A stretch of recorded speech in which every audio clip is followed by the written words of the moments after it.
Salut, ça branche. Dans cette vidéo, je vais te parler de 5 leçons qui m'ont pris 8 ans à apprendre en matière de création de contenu sur Internet.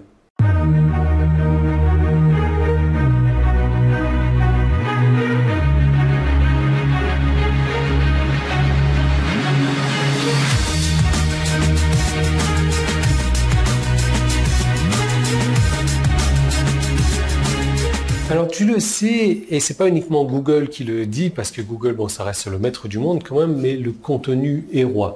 Et si aujourd'hui tu veux te faire remarquer dans n'importe quel domaine d'activité que ce soit, il faut créer du contenu. Maintenant, le contenu que tu vas créer, ça peut être du contenu de qualité médiocre, comme je le fais tous les jours, ou alors ça peut être du contenu de très très bonne qualité, et à ce moment-là, tu vas te faire remarquer. Donc je te déconseille de suivre mes conseils, déconseille de suivre mes conseils. C'est pas mal ça. Parce que de toute manière, avec mes conseils, tu vas faire du contenu de merde et tu seras jamais remarqué et tu gagneras jamais rien sur Internet, tout comme c'est mon cas.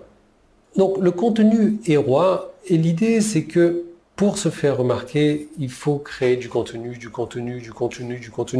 mais toujours dans la même niche. Et c'est ça qui est vachement intéressant parce que tu vas te faire remarquer par ton audience, par ton marché, mais tu vas te faire remarquer également par Google. Ça, je te reparlerai un petit peu plus tard au cours de cette semaine. Et comment faire pour devenir un influenceur? Tu sais, il y a un truc qui est tout simple, que les gens ne réfléchissent pas forcément à ça, mais comment savoir plus de 95% des gens dans un domaine bien particulier, même si aujourd'hui tu n'y connais rien dans ce domaine bien précis? Il suffit de lire. Il suffit de lire, tu vois. La plupart des gens commencent un livre et ne terminent même pas ce livre dans l'année. Toi, si aujourd'hui tu lis 3 livres, et 3 livres c'est pas énorme, 3 livres tu peux le faire en moins d'un mois, c'est possible. 3 livres sur le même sujet, tu peux en savoir plus que 95% sur ce sujet bien précis. Tu peux ensuite créer du contenu sur ce sujet bien précis sans pour autant aller pomper tous les contenus qui existent ailleurs. Donc ça, c'est un truc qui est vraiment important. Ensuite, en matière de création de contenu, tu as la possibilité de faire un contenu de temps en temps, mais un très très bon contenu de haute qualité, ou alors de faire comme moi, du contenu tous les jours, du contenu quotidien et du contenu de merde. Dans les deux cas, ça fonctionne.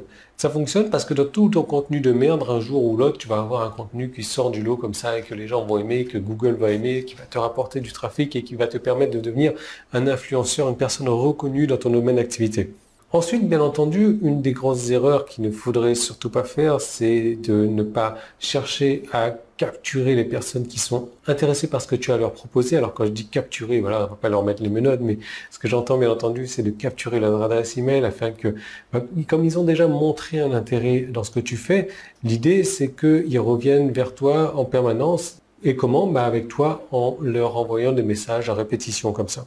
Ensuite, je disais aussi, c'est une des leçons que j'ai vraiment apprises, c'est que si tu crées comme ça à répétition sur le même sujet, et tu vas remarquer que c'est un peu comme ça que je gère mes vidéos dernièrement, Google va te remarquer.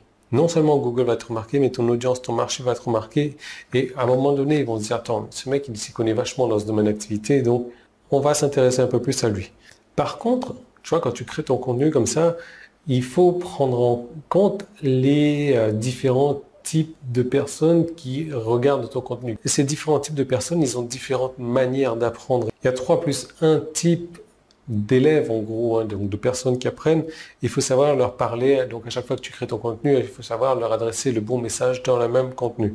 Donc ce que je te propose, c'est qu'on verra tout ça tout au long de cette semaine. Comme je vais te le dire, on va vraiment se faire une semaine remplie de leçons, de tactiques, d'erreurs, d'idées, de pièges à éviter, de principes sur la génération de contenu de qualité, surtout de la manière donc de devenir un influenceur. D'ailleurs, à ce propos-là, j'ai créé une seconde vidéo. Cette seconde vidéo, tu peux y accéder.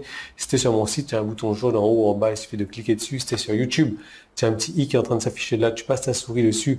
Ou alors le premier lien qui est dans la description. Sur cette seconde vidéo, je vais t'apprendre mes 8 ans d'expérience en matière de création de contenu, mes 8 ans d'expérience qui m'ont permis de devenir un influenceur, et je peux te permettre de devenir un influenceur aujourd'hui en moins d'un mois facilement sur Internet, même si tu n'y connais rien dans un domaine d'activité, et tu vas être une personne que tout le monde commence à suivre. Et il y a des gros sites américains qui sont passés par ces genres de stratégie également, et qui sont passés donc de 0 à méga influenceurs comme ça en quelques semaines. Et pour un méga influenceur, je ne raconte même pas à quoi ça ressemble son compte PayPal. Donc, c'est à en faire pâlir de jalousie beaucoup de personnes. Moi, ce que je te recommande, c'est de regarder tout de suite cette seconde vidéo. Donc, tu cliques sur un des boutons, sur le petit i ou peu importe quoi, et je te retrouve dans cette seconde vidéo 100% gratuite où je vais te parler de la manière de devenir un influenceur que tout le monde va suivre dans ton domaine d'activité.